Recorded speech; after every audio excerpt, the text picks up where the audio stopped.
Хаан банк болон тогтвортой ноос ноолуурын эвсэл хамтран бүтээв.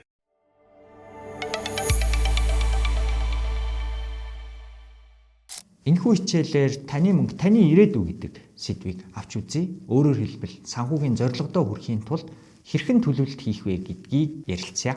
Малчин тариаланч бизнес эрхлэгч та өөрийн орлогоороо санхүүгийн зорилгоо тодорхойлоод шат дараалтаа хэрэгжүүлж сурахад дараах миний өгөх зөвлөмжүүд танд туслах болно.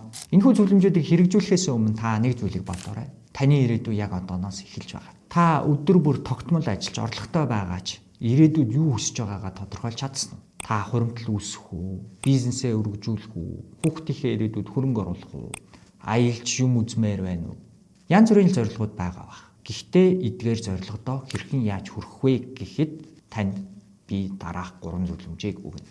Эхний зөвлөмж маань юу вэ гэхлээр та өөрийн хүсэж байгаа амьдралынхаа дүр зургийг гаргаад ирээ. Өөрөөр хэлбэл зөвхөн мөрөөдөл биш, түүнийгээ зорилго болгоо гэсэн сан. Жишээ нь малчин Дорж гэдэг хүн байна. 2 жилийн дараа өөрийн нэрийн сүүн бүтээгдэхүүнийг зах зээлд гаргах мөрөөдөлтэй. Гэхдээ Дорж зөвхөн мөрөөдөө зогсохгүй, энэ мөрөөдлийг бодит болгохын тулд надад яг ямар хэмжээний мөнгө хэрэгтэй вэ? Хэрэг хугацаанд би энэ мөнгийг олсон байх ёстой вэ гэж өөрөөсөө асуусан. Тэгээ тооцоол хийгээд үзсэн чинь 25 сая төгрөг 2 жилийн хугацаанд хэрэгтэй болсон. Мань хүн зорилгоо жижиг алхмуудад хуваагаад сар бүр орлогоосоо хуримтлуулж эхэлснээрээ нөгөө шаардлагатай мөрөөдөлтөө хүрэх 25 сая төгрөгөө цуглуулж чадсан байх байна.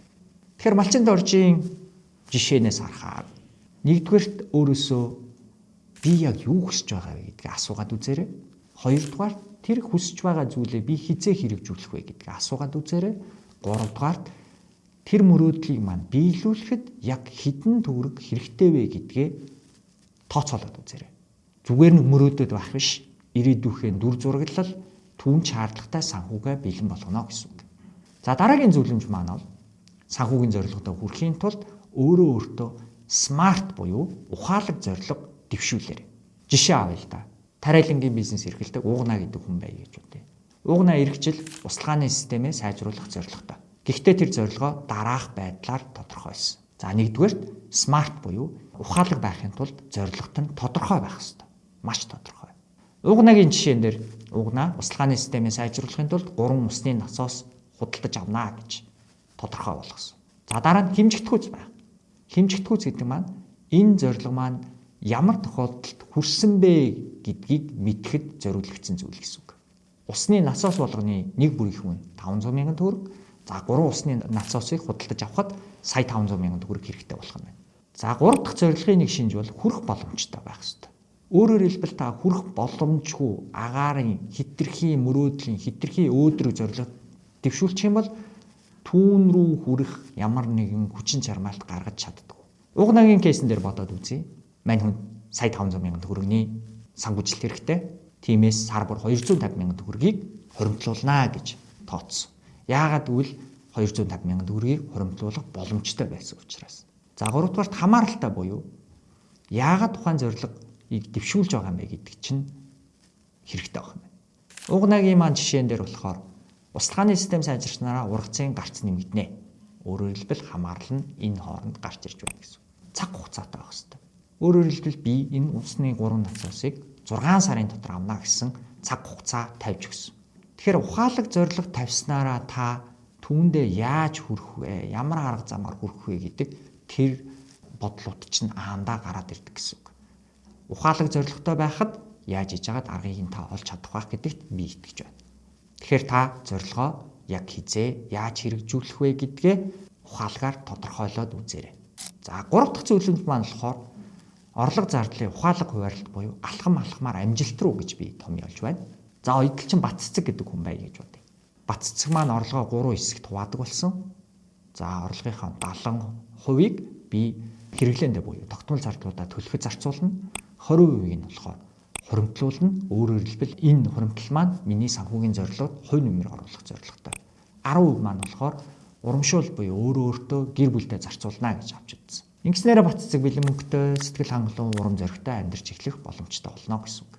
Санхүүгийн ер нь яагаад зорилготой байх ёстой вэ гэхээр бид нэр мөнгөө зөв төлөвлөөд нөгөө мөрөөдлөө зориг болгох боломж гарч ирдэг гэсэн үг. Мөн түнчлэн гинтийн зүйл сандрахгүй болно гэсэн үг. За бас дээрээс нь томоохон худалдаа авалт хийхэд ямар нэгэн өндөр өртөгтэй зээл санхүүгийн бүтээгдэхүүн ашиглахгүй болох боломжтой. Аваас дээрээс нь бизнесээ өргөжүүлээд гэр бүлийн санхүүдэд илүү ихтэй байх болно. Мөн урам зоригтой амар тайван амьдрах боломжтой болно гэсэн үг байна. Жишээ нь жижиг хүнсний цэгтээ дэлгэрмаа гэдэг хүний жишээг авч үзье. Дэлгэрмаа зорилгодоо 1 жилийн дараа цехийнхээ бүтээмжийг 2 дахин нэмэгдүүлнэ гэж тодорхойлсон. Энэ зорилгодоо хүрэхийн тулд хуримтлалтай болохоор шийдэж банкнд тусдаа данс нээгээд мөнгөө хадгалж эхэлснээр өдөр бүр урам зоригтой ажиллах болсон. Яагаад гэвэл зорилго нь тодорхой, түүндээ хүрэх арга зам ч тодорхой болчиход байна гэсэн үг. Тэгэхээр та ирээдүй чинь өнөөдрөөс эхэлж байгаа гэдгээ дандаа мэдж байгаарай. Өнөөдөр гаргаж байгаа шийдвэр чинь таны ирээдүйг тодорхойлох болно гэсэн үг. Санхүүгийн амжилтыг бид нэр зөвхөн нэг том дүнтэй, нэг удаагийн орлого юм уу цалингаар тооцолж болохгүй.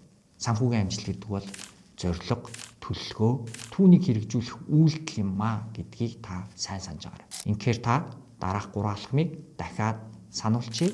Ирээдүгээ дүрсэлж сайн зургал. 2. Смарт буюу ухаалаг зорилго дэвшүүл. Өөрөөр хэлбэл тэр зорилго чинь хүрэх үйц хамааралтай, за хэмжигдэхүй үйц цаг хугацаатай байх ёстой гэдгээ сана. За дээр нь орлогоо ухаалгаар удирдах сураарай. Таны мөнгө бол таны ирээдүйд хүргэх гүр хэрхэн ашиглахаа та өөрөө шийднэ гэсэн үг. Өнөөдрөөсөө эхлүүл ирээдүйд чинь таныг хүлээж байна.